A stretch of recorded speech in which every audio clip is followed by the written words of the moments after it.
अध्याय को पढ़ते हैं तो यहाँ पर राजा हेरोदेस के बारे में लिखा हुआ है। जब राजा हेरोदेस का जन्मदिन आया तो उसके बड़े वाले भाई की जो बेटी थी उसने उसके जन्मदिन में काफ़ी अच्छा डांस किया और उससे हेरोदेस बहुत खुश हो गया और अपनी बेटी से कहा कि बेटी मांग, तुझे क्या चाहिए, मैं तुझे आधा राज्य दे दूंगा। ये बातें मत्ती 14 अध्याय में आई है।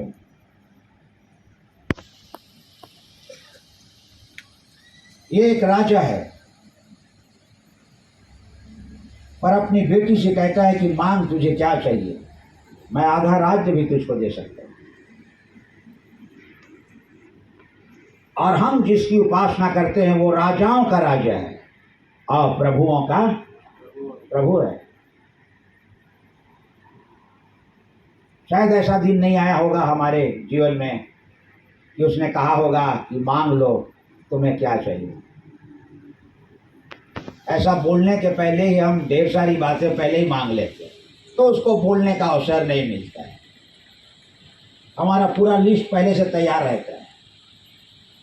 आप नहीं भी बोलेंगे तो हम आपसे मांगेंगे, हाँ।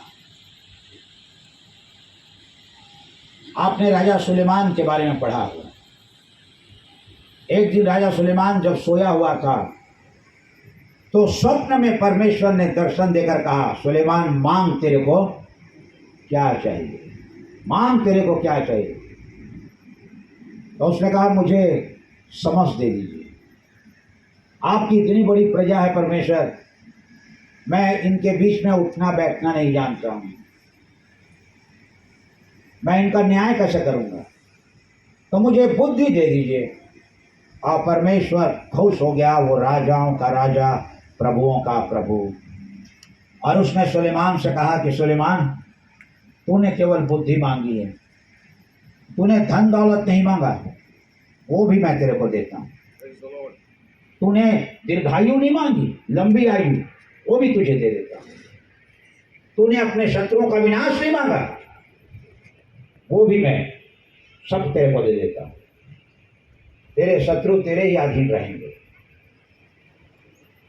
तो परमेश्वर ने उससे कहा था कि मांग, तुझे क्या चाहिए। हालांकि हम लोगों के साथ ऐसा नहीं हुआ है, फिर भी हम मांगते हैं और वो देता है। हालेलुया। तो जब कोई प्रसन्न हो जाता है तो जो चीज हम नहीं मांगते हैं, ये जो राजाओं का राजा, प्रभुओं का प्रभु है, वो भी हमको उठा के दे देता है। पर बात है खुशी की।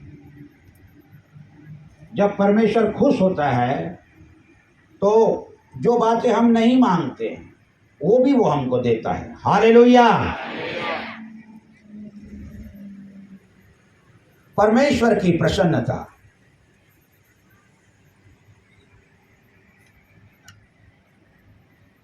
कैसे हम उसको खुश कर सकते हैं और वो किन बातों से खुश होता है, बाइबल क्या कहती है। देखिए,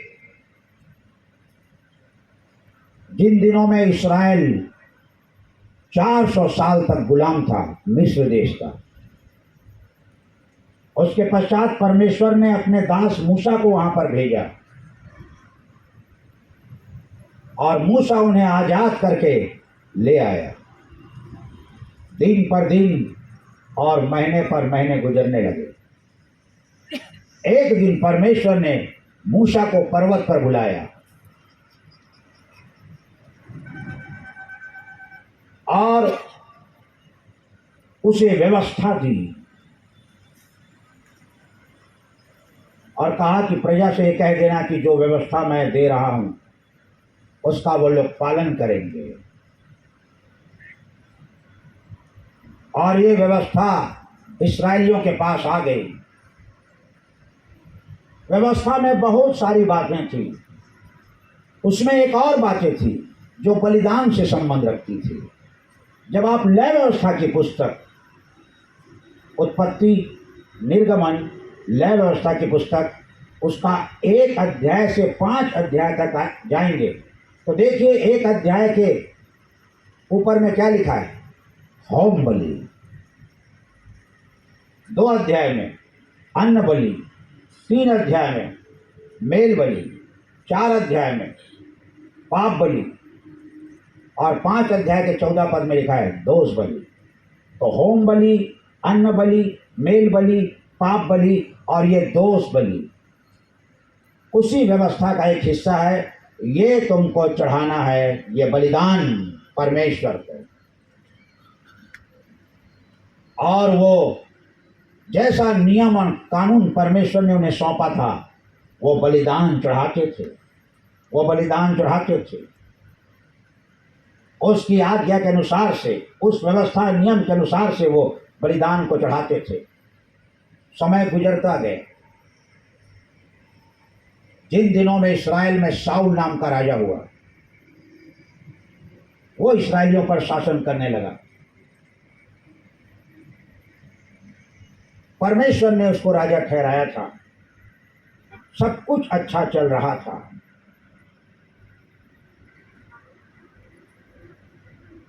एक दिन शाऊल ने अपने शत्रुओं पर हमला किया और घमासान लड़ाई हो गई। परमेश्वर ने कहा सबको तलवार से मार देना, और उसने वैसा ही किया। परंतु कुछ जानवरों को वो अपने साथ ले आया ईश्वर को बलिदान चढ़ाने के लिए। यहीं पर चूक हो गई, यहीं मानव आज्ञा का उल्लंघन हो गया। और परमेश्वर ने शमूएल से कहा कि राजा शाऊल से मिलो, और वो उससे जाकर के मिला। और शमूएल ने कहा कि परमेश्वर ने क्या कहा था। आज परमेश्वर ने जो कहा था मैंने वही किया है, मैंने अपने दुश्मनों को तलवार से मार दिए। पर ये जो भेड़ बकरियां और गाय बैल के की जो चिल्लाने की आवाज़ आ रही है वो तो मैं परमेश्वर को बलिदान चढ़ाने के लिए आया हूँ। जो अच्छे हैं उन्हीं को मैं छांट करके ले आया, बाकी को मैंने तलवार से मार दिया। तब शमूएल ने कहा सुन, शमूएल की पहली पुस्तक उसका 15 का 22,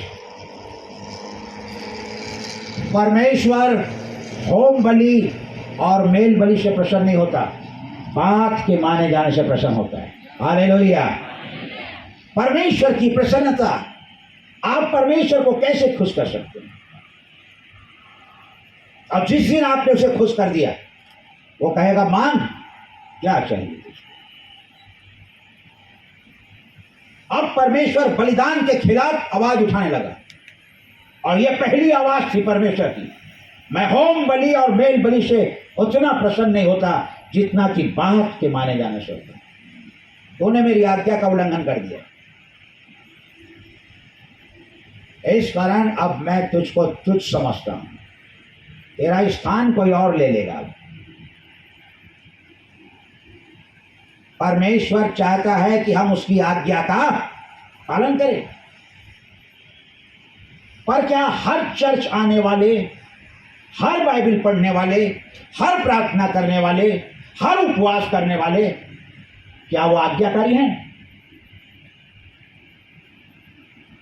आप अपने आप से पूछिए। आप जो बाइबल पढ़ते हैं क्या आप आज्ञा भी पालन करते हैं? आप जो रात्रि भर प्रार्थना करते हैं क्या आप आज्ञाकारी हैं? आप जो इतने लंबे उपवास करते हैं क्या सचमुच में आप आज्ञाकारी हैं? कि हमारे कहीं ऐसा तो नहीं कि हमारे इस लंबी प्रार्थना और लंबे उपवास के पीछे कोई स्वार्थ छुपा होगा कि हमें ये चाहिए, हमें वो चाहिए, ऐसा तो नहीं।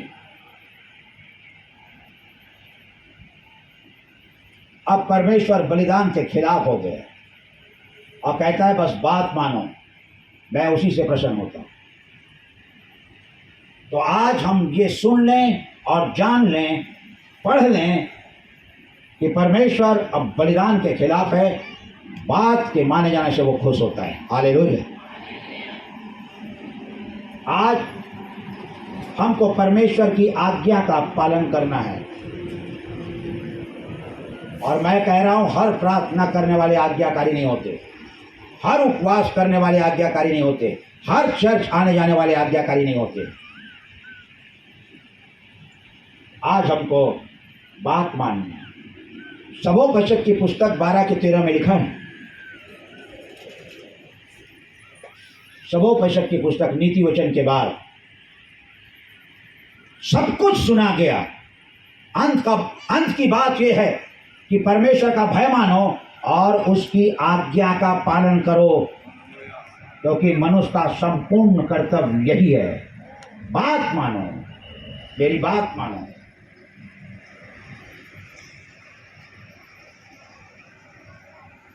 कई जगह इस प्रकार की बातें आई है।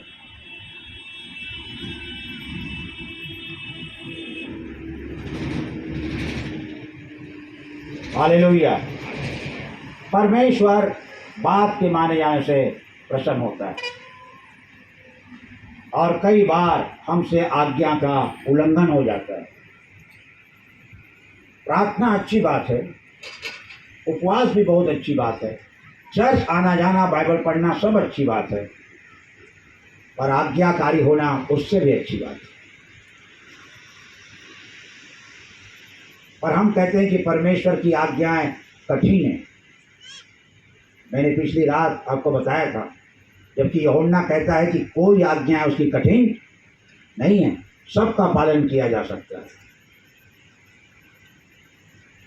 तो परमेश्वर बलिदान के खिलाफ हो गया यहाँ से, और कहता है मैं तो बात के माने से प्रसन्न होता हूँ। और जब आप प्रभु यीशु मसीह के बारे में पढ़ेंगे तो वो हमारी तरह एक मनुष्य होकर के आया। उसने अपने आप को शून्य कर दिया और मनुष्य का रूप धारण कर लिया। फिलिपियों की पत्री 2 अध्याय के 8 पद में और इब्रानियों की पत्री 5 अध्याय के 8 पद को जब आप पढ़ेंगे तो वहाँ पर ऐसा लिखा है इब्रानियों में, उसने दुख उठा उठा कर आज्ञा माननी सीखी। प्रार्थना वो करता था, प्रार्थना वो करता था, पर जब बात आज्ञाकारिता की आई तो उसने दुख उठा उठा कर आज्ञा माननी सीख ली।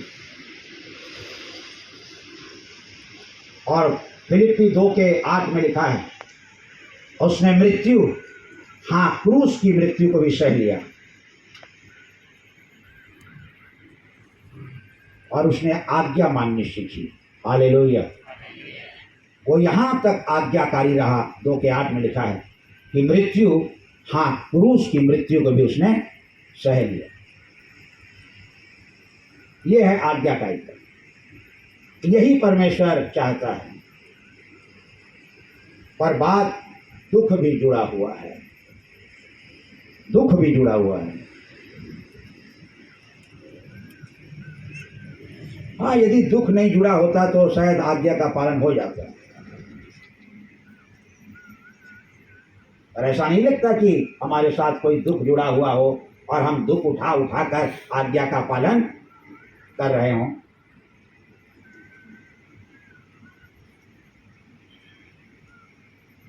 दूसरी बात, किन बातों से परमेश्वर प्रसन्न होता है? बलिदान से नहीं। जब आप होशे की पुस्तक को पढ़ेंगे और उसका 6 अध्याय का 6 पद, होशे की पुस्तक 6 अध्याय का 6 पद, तो यहां पर परमेश्वर कहता है, मैं स्थिर प्रेम से प्रसन्न होता हूं, बलिदान से नहीं। फिर उसने बलिदान के खिलाफ में बोला, मैं स्थिर प्रेम से प्रसन्न होता हूं, बलिदान से नहीं।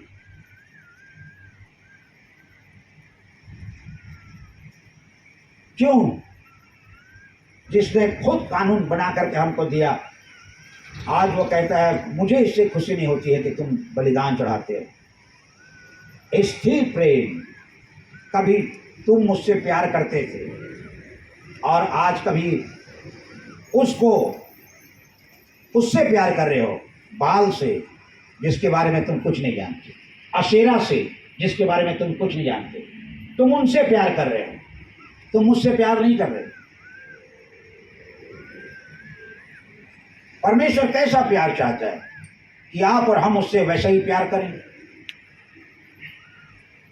मत्ती रचित सुसमाचार उसका 22 अध्याय के 37 पद में लिखा है, तुम प्रभु अपने परमेश्वर से अपने सारे मन, अपने सारे प्राण, अपनी सारी बुद्धि और शक्ति से प्यार करो। हालेलुया। मैं बलिदान से नहीं, स्थिर प्यार से प्रसन्न होता हूँ, पर कई बार हमारा प्यार में स्थिरता नहीं आती।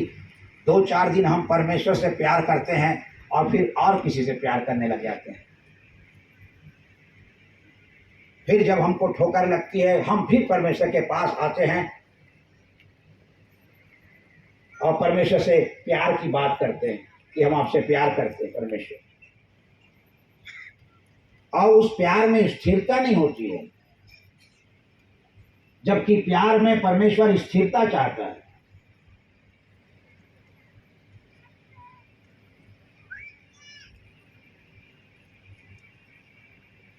प्यार में स्थिरता चाहता है।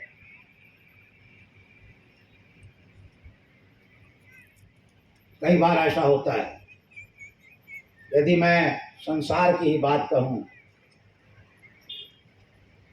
तो इन बातों को सुनकर शायद आपको हंसी आ जाएगी।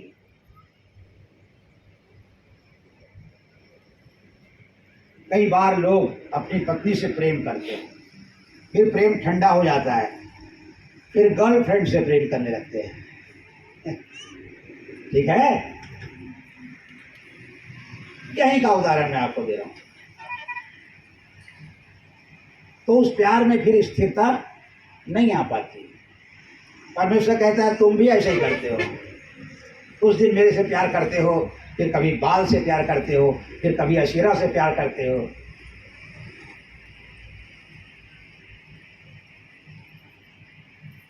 स्थिर प्यार। प्रभु अपने परमेश्वर से अपने सारे मन, अपने सारे प्राण, अपनी सारी बुद्धि और अपने सारे शक्ति के साथ प्यार करना।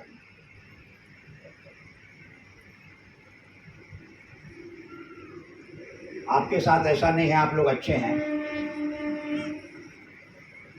आप अपने ही प्रेम में खुश हैं, कोई गर्ल नहीं है, कोई बॉय नहीं है। आनंदपुर के बारे में ऐसा सुनता रहता हूँ, पास्टर लोग बताते रहते हैं, बीच बीच में उनका फोन आता है। सब लोग अच्छे, हालेलुया। आप लोगों की बात नहीं कर रहा हूँ, उदाहरण दिया, हालेलुया।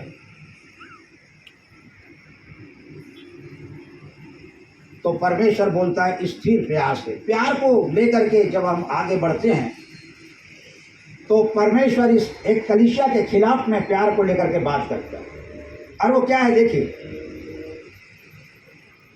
जब आप प्रकाशित वाक्य की पुस्तक को पढ़ेंगे, इसी प्यार और प्रेम के बारे में, जिसमें परमेश्वर स्थिरता चाहता है, उसमें एक बात और है। प्रकाशित वाक्य की पुस्तक उसका 2 अध्याय और उसके 4 पद को आप पढ़ेंगे तो परमेश्वर इफिसुस की कलीसिया से कहता है, तुमने अपना पहला सा प्रेम छोड़ दिया है। पहले बहुत प्यार करते थे मुझसे, पर अब उसमें कहीं कहीं ठंडकता आ गई है, पहला वाला प्यार नहीं रह गया।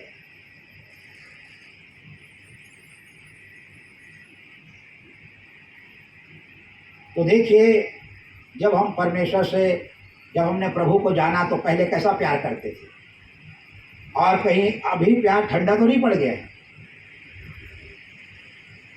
परमेश्वर के प्रति। पहला वाला प्यार कैसा था? हम बराबर चर्च जाते, घर में टाइम निकाल के प्रार्थना करते, बाइबल पढ़ते, बहुत अच्छा हमको लगता था। हम तो जानवर की उस बच्चे के समान थे जो जन्म लेने के बाद जब पैर में खड़ा होता है तो कैसा वो उछलता कूदता है, उसको आनंद आता है। वो देखता है कि मैं दौड़ सक रहा, मैं अपने पैर में खड़ा हो गया, वो कितना खुश रहता है। जब वो माँ के गर्भ में था तो इस प्रकार का अनुभव नहीं था। पर जब वो उस दुनिया में आ गया है तो जैसे तैसे करके उसने अपने आप को संभाला 5-10 मिनट में, और वो खड़ा हो गया। अब वो उछल रहा है, वो कूद रहा है। नए नए में ऐसा ही लोग परमेश्वर से प्यार करते हैं, उछलते और कूदते हैं, पर धीरे धीरे धीरे उस प्यार में ठंडापन आ जाता है। यही हुआ इस चर्च के साथ। और यीशु मसीह का एक लेटर उनके पास आया, तुमने अपना पहला सा प्यार छोड़ दिया है। तुम पहले मैसेज करके मेरे को बोलते थे कि हम तुमको बहुत प्यार करते हैं प्रभु, अब वो मैसेज भी आना बंद हो गया, और मैसेज कहीं और चला जा रहा है। मोबाइल सबके हाथ में है, क्या अमीर क्या गरीब, और सबको मैसेज आता है। भले ही स्पेलिंग गलत हो जाए इंग्लिश की, पर आई लव यू तो इतना तो हो ही जाता है, उसका गलत नहीं होता स्पेलिंग, आई लव यू बस उतना भेज देते हैं हम जिनको चाहते हैं। अब परमेश्वर उसी के लिए तरस है। पहले बहुत खत आता था मेरे पास, प्यार प्रेम भरा वाला। अब लगता है कलीसिया का प्यार क्या हो गया है, इफिसुस की कलीसिया का प्यार ठंडा पड़ गया है। कोई मैसेज नहीं आ रहा है मेरे मोबाइल में, कोई पत्र नहीं आ रहा है, लोग पत्र लिखना बंद कर दिए। तो पैसा का पत्र मैं लिख देता हूँ। अरे देखा देखा परमेश्वर इफिसुस को पत्र लिखा, तुमने अपना पहला सा प्यार छोड़ दिया है, चेक करो कि कहाँ से गिरे हो। एक चांस दे रहा हूँ, नहीं तो उस दीवट को जो तुम्हारे मध्य में जलती रहती है हटा दूंगा, और पूरा चर्च अंधेरे में आ जाएगा। ना कोई भविष्यवाणी होगी, ना कोई दर्शन देखेगा, और ना किसी के पास वचन का अच्छा प्रकाशन होगा, सब खत्म हो जाएगा अंधेरे में। सो चेक करो कि तुम कहां से गिरे हो, और मन फिराओ, और पहले के समान प्यार करो, नहीं तो अंधेरा हो जाएगा पूरे चर्च में। परमेश्वर की प्रसन्नता स्थिर प्यार में है। आखिरी तक वैसे ही प्यार करो जैसे आरंभ में करते थे। हालेलुया। परमेश्वर अब बलिदान के खिलाफ में बातें कर रहे हैं। मैं बलिदान से नहीं, स्थिर प्यार से प्रसन्न होता हूं। तीसरी बात, जब आप नीति वचन की पुस्तक उसका 21 अध्याय, नीति वचन 21 और उसके तीसरे पद को पढ़ेंगे तो वहां क्या लिखा है, धर्म और न्याय करना परमेश्वर को बलिदान से अच्छा लगता है। धर्म और न्याय करना परमेश्वर को बलिदान से अच्छा लगता है। एक तो प्रजा के लोग आज्ञा का उल्लंघन कर रहे हैं, दूसरी बात उनके प्रेम में कमी आ रही है, और तीसरी बात जो धर्म के नियम कानून विधि मैंने बना करके दिया है और वो न्याय,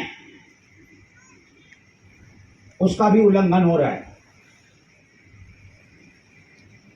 धर्म जो है ईश्वरीय विधान है। कभी कभी लोग बोलते हैं क्रिश्चियन धर्म, हिंदू धर्म, मुस्लिम धर्म, सिख धर्म, वो बोलते होंगे, पर धर्म की वो परिभाषा नहीं है कि धर्म के आगे और पीछे आप क्रिश्चियन जोड़ दो। धर्म ईश्वरीय विधान है। हालेलुया।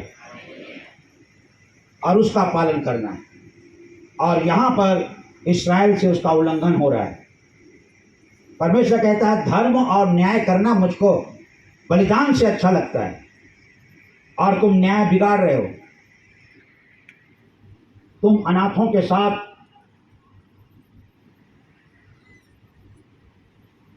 न्याय बिगाड़ रहे हो, अनाथों का, तुम विधवाओं का न्याय बिगाड़ रहे हो। ये सारी बातें इस्राएल में हो रही है, और परमेश्वर बलिदान के खिलाफ में तीसरी बार बोल दिया। कि मैं इससे खुश नहीं हूँ बलिदान से, तुम धर्म और न्याय करो, उससे मैं खुश हूँ। पर यहाँ पर न्याय बिगाड़ दिया जाता है घूस लेकर के, घूस लेकर के आज भी न्याय बिगड़ जाता है। और जो दोषी होता है उसको निर्दोष ठहरा दिया जाता है, और जो निर्दोष होता है उसको दोषी ठहरा दिया जाता है। 2-4 बार मैं जेल गया हूँ। वैसा मत देखिए कि मैं अपराधी हूँ, बस 2-4 बार ही गया हूँ जेल और छूट के आ गया हूँ। हालेलुया। मैं जेलर से परमिशन लेके प्रभु यीशु मसीह के बारे में कैदियों को बताने जाता था। कोई मर्डर केस में वहाँ नहीं गया था, कोई चोरी डकैती में नहीं गया, तो वहाँ जाता था और वहाँ हॉल में सारे कैदी इकट्ठे होते थे और मैं उनको प्रभु यीशु मसीह के बारे में बताता और प्रार्थना करता था।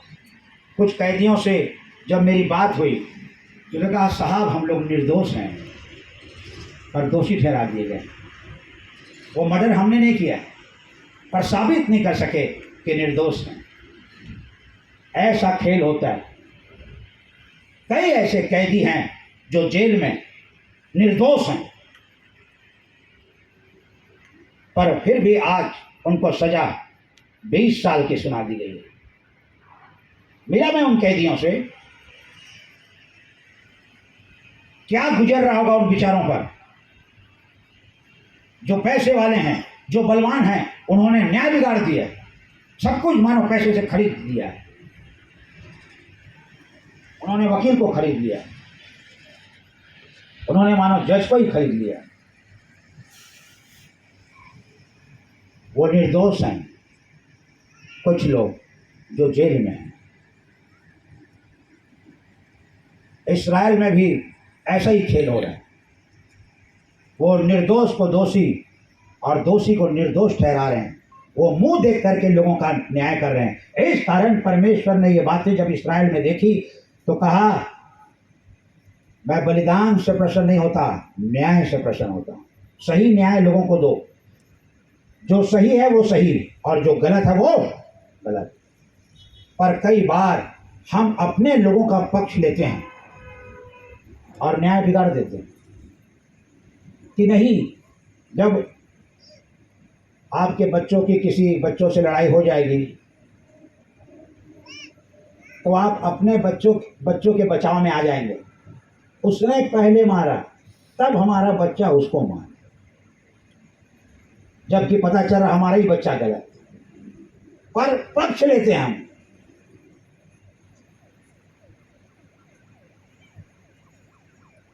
अपने बच्चों का पक्ष लेते हैं और उस दूसरे को, पड़ोसी को हम गलत साबित कर देते हैं।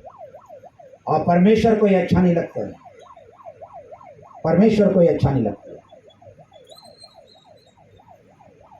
न्याय मत बिगाड़ो। यदि तुम गलत हो तो गलत हो, जो सही है वो सही है। और इसी बातों को परमेश्वर ने इस्राएल में देखा कि वो न्याय बिगाड़ रहे हैं। वो विधवाओं के साथ, कमजोर लोगों के साथ, वो अनाथों के साथ, कमजोर लोगों के साथ उनका हक मार रहे हैं, उनको दोषी ठहरा रहे हैं, उनका घर हड़प रहे हैं, उनका धन हड़प रहे हैं, उनका जमीन उन्होंने हड़प लिया है। और वो बता रहे हैं कि जमीन इस विधवा स्त्री की नहीं पर उसकी है। और वो कहती है कि इसने मेरे जमीन को घेर लिया है। और वो विधवा उनके बीच में हार जाती है।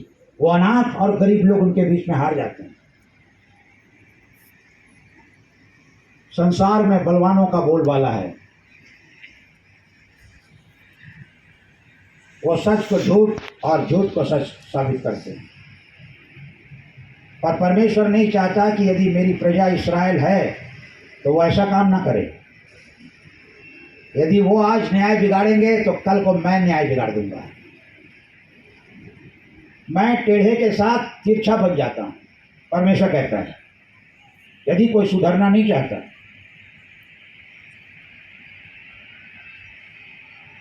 मैं टेढ़े के लोगों के साथ तिरछा बन जाता हूं।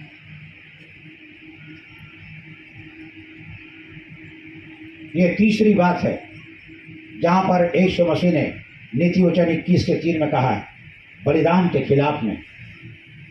अब परमेश्वर आवाज उठा रहा है, बंद करो ये सब बलिदान।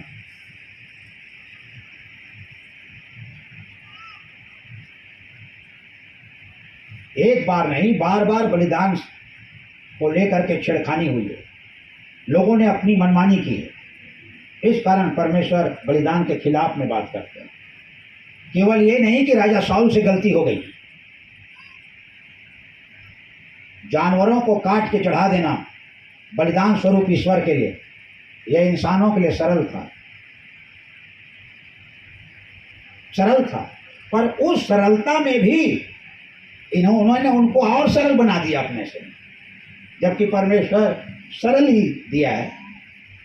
वो उनके बच्चों का बलिदान नहीं मांग रहा है अपने लिए, वो उनके भेड़ बकरी का, जानवरों का बलिदान अपने लिए मांग रहा है। ये सरल है, पर इंसानों ने उसको और सरल कर दिया। तब परमेश्वर का क्रोध भड़क गया। उन्होंने क्या सरल किया? क्यों परमेश्वर बलिदान के खिलाफ बात करे जा रहे हैं? क्या हो गया? उसी ने ये व्यवस्था दी थी, अब वो क्यों नहीं ग्रहण करता?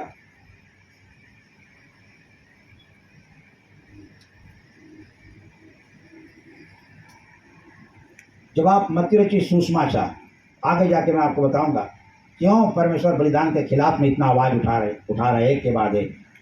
अब ये चौथी बार उठा रहा है परमेश्वर। देखिए, जब आप मत्ती रचित सुसमाचार उसका 12 अध्याय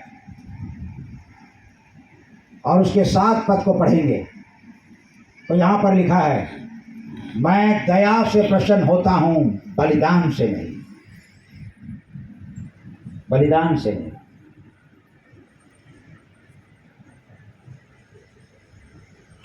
मैं बात के माने जाने से प्रसन्न होता हूँ, बलिदान से नहीं। मैं स्त्री प्रेम से प्रसन्न होता हूँ, बलिदान से नहीं।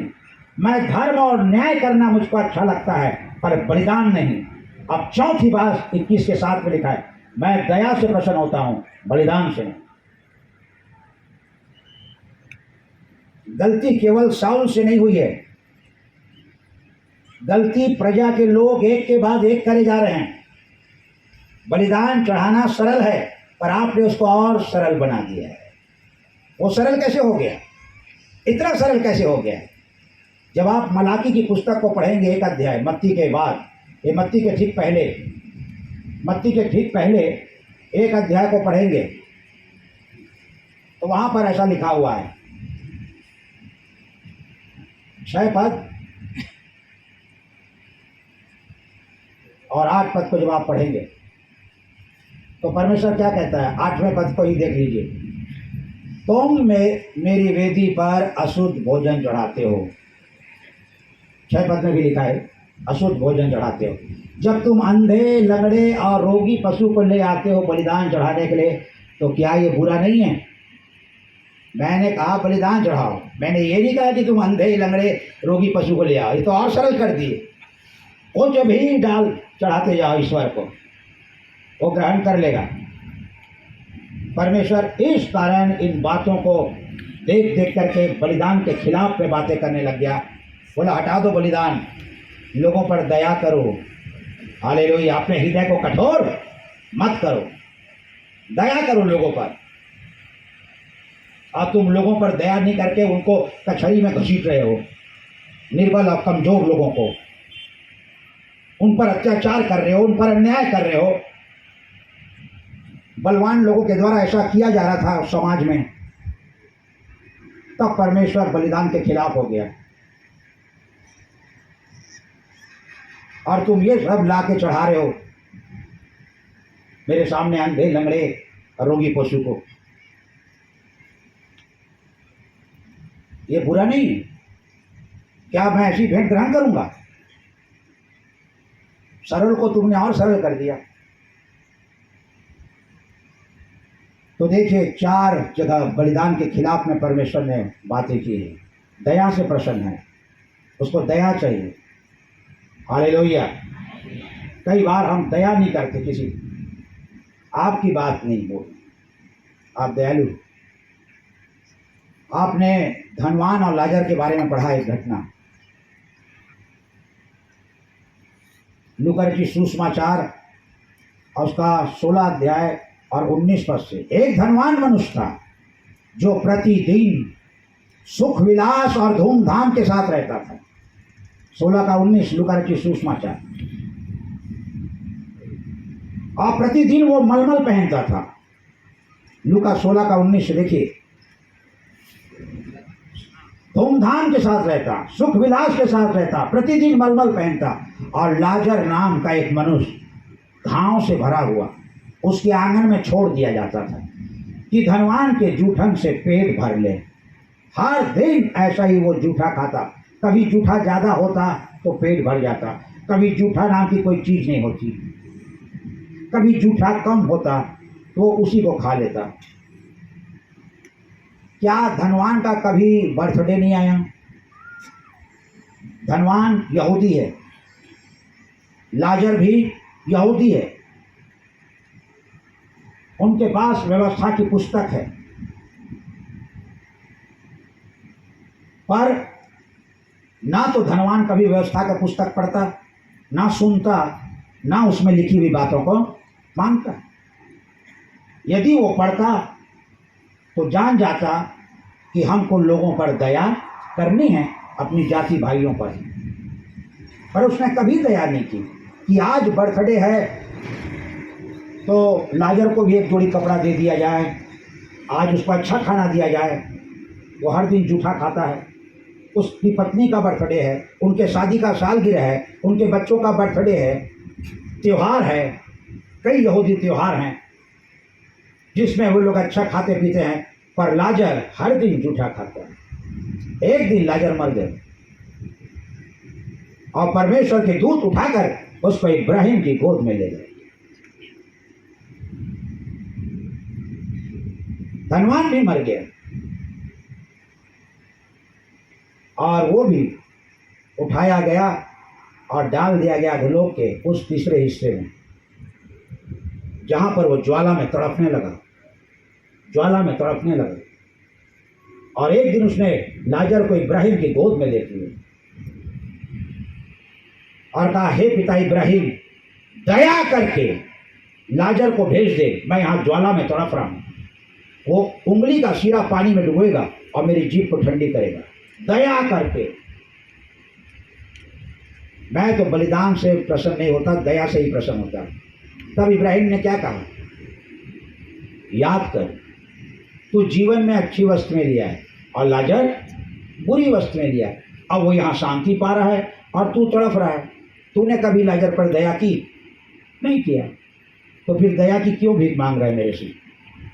मैं भी तुझ पर दया नहीं कर सकता, मैं लाजर को नहीं भेज सकता, और तू भी आने की कोशिश करेगा तो यहाँ नहीं आ सकता।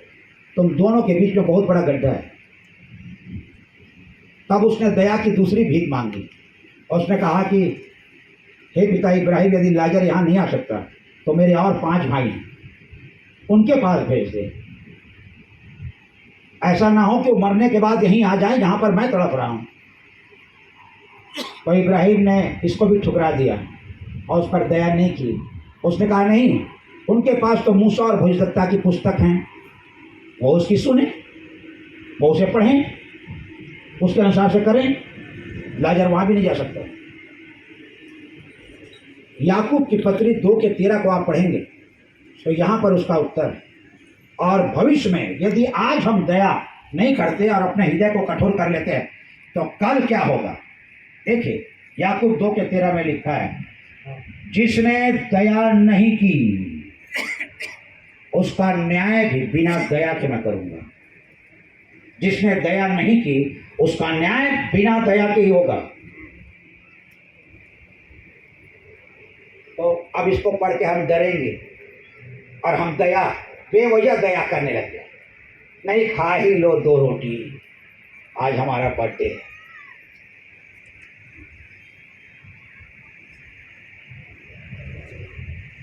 नहीं, पहन लो कपड़ा जबरदस्ती।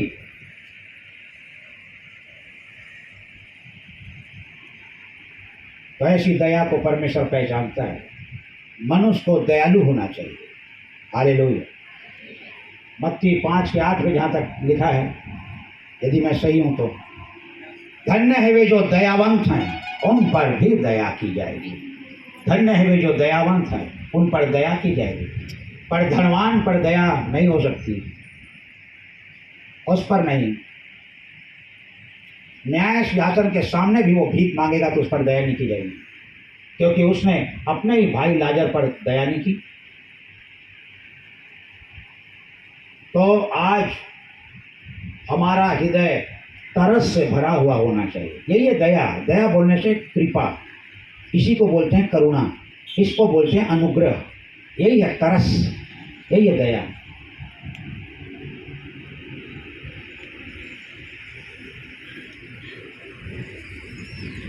कितने लोग पर यीशु मसीह ने दया किया है। हम भी कई बार उससे दया की भीख मांगते हैं, प्रभु दया कर, हमारा ये काम कर दे, प्रभु दया कर, वो कर दे। अब परमेश्वर को बलिदान से कोई लेना देना नहीं है। बात की माने से वो प्रसन्न होता है, स्थिर प्यार से वो प्रसन्न होता है। धर्म और न्याय करना बलिदान से अच्छा लगता है परमेश्वर को, और वो दया से प्रसन्न होता है, बलिदान से नहीं। हम यही प्रार्थना करें प्रभु से, प्रभु यीशु से, कि हमारा हृदय कठोर ना हो धनवान की तरह, पर हमें जैसा वो दयालु है, यहोवा दयालु और अनुग्रहकारी, वो दयालु है। लिखा है भजन संहिता 103:8 में, कई जगह आप पढ़ेंगे, यहोवा दयालु और अनुग्रहकारी, विलम्ब से कोप करने वाला और अति करुणा में परमेश्वर, अति करुणा में परमेश्वर। वो हम पर दया करता है और हम लोगों पर दया नहीं करेंगे तो कैसा कहता है, जिस दिन न्याय होगा उस दिन मैं भी दया नहीं करूँगा। बिना दया के ही न्याय होगा उस दिन। तो आप समझ लीजिए, न्याय तो बहुत भयंकर होगा। पृथ्वी को भी परमेश्वर बुलाएगा, आसमान को भी बुलाएगा। न्याय सिंहासन के सामने सुलेमान भी रहेगा और निनवे के लोग भी रहेंगे जो लोगों को दोषी ठहरा देंगे। हम तो योना का प्रचार सुनकर के मन फिरा लिए, तो यीशु मसीह का प्रचार सुनकर मन नहीं फिरा सकते। यहाँ तो वो है जो योना से भी बड़ा है। शीबा की रानी सुलेमान का ज्ञान सुनने के लिए आई, यहाँ वो है जो सुलेमान से भी बड़ा है। तुम उसका ज्ञान सुनने के लिए थोड़ा सा भी समय नहीं निकाल सकते। तो न्याय जबरदस्त होगा। और हाँ, न्याय को यदि कोई परास्त कर देगा तो वो है दया। हालेलुया। दया न्याय पर जयवंत हो जाएगी, न्याय पर जयवंत हो जाएगी। बहुत सारी बातों में उतार चढ़ाव आएगा, तब परमेश्वर आखिरी बार पूछेगा, इसने किसी पर दया की है क्या? रिकॉर्ड देखो। तो हाँ प्रभु, जरूर वो कमजोर साबित हुआ पर बहुत दयालु है वो। हाँ तो ठीक है, उसको बोल दो अंदर आ जाएगा। हालेलुया। स्वर्ग के राज में उसको प्रवेश दिला दो, क्योंकि वो बहुत दयालु है। हालांकि हम में से कोई भी स्वर्ग के राज्य के लायक तो है ही नहीं, पर परमेश्वर क्या करेगा? हम पर दया करेगा। हम ये नहीं कह सकते कि सप्ताह में 2 बार उपवास करते हैं, मंदिर जाके और 10वां अंक देते हैं, हमने कन्वेंशन में भी दिया है, वैसा नहीं कह सकते।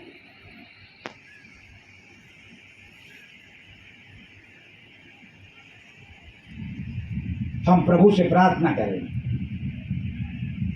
कि वो हमको दयालु बनाए, क्योंकि वो दयालु है और हम उसके बच्चे हैं, और हम भी दयालु स्वभाव के हों। हालेलुया। और दया ही जयवंत हो जाएगी न्याय पर। बाकी और कितना भी प्रमाण आप दो उसके सामने, ये देखो सबूत, ये देखो सबूत, इसके अनुसार से न्याय चुकाओ, सारे सबूत परमेश्वर फेंक देगा। केवल वो दया को देखेगा। वो दयालु है कि नहीं? हाँ दयालु है, दयालु है वो। हाँ ठीक है, उसको अंदर कर लो। हालेलुया, मेरे राज्य में बुला लो उसको। हालेलुया, दया। आइए हम अपने स्थानों पर खड़े हो जाए। Hallelujah, Holi spirit. धन्यवाद प्रभु यीशु, राजाओं के राजा, प्रभुओं के प्रभु। यहोवा भला है, उसकी करुणा सदा की है। यहोवा दयालु और अनुग्रहकारी, विलंब से कोप करने वाला और अति करुणामय परमेश्वर है। होली स्पिरिट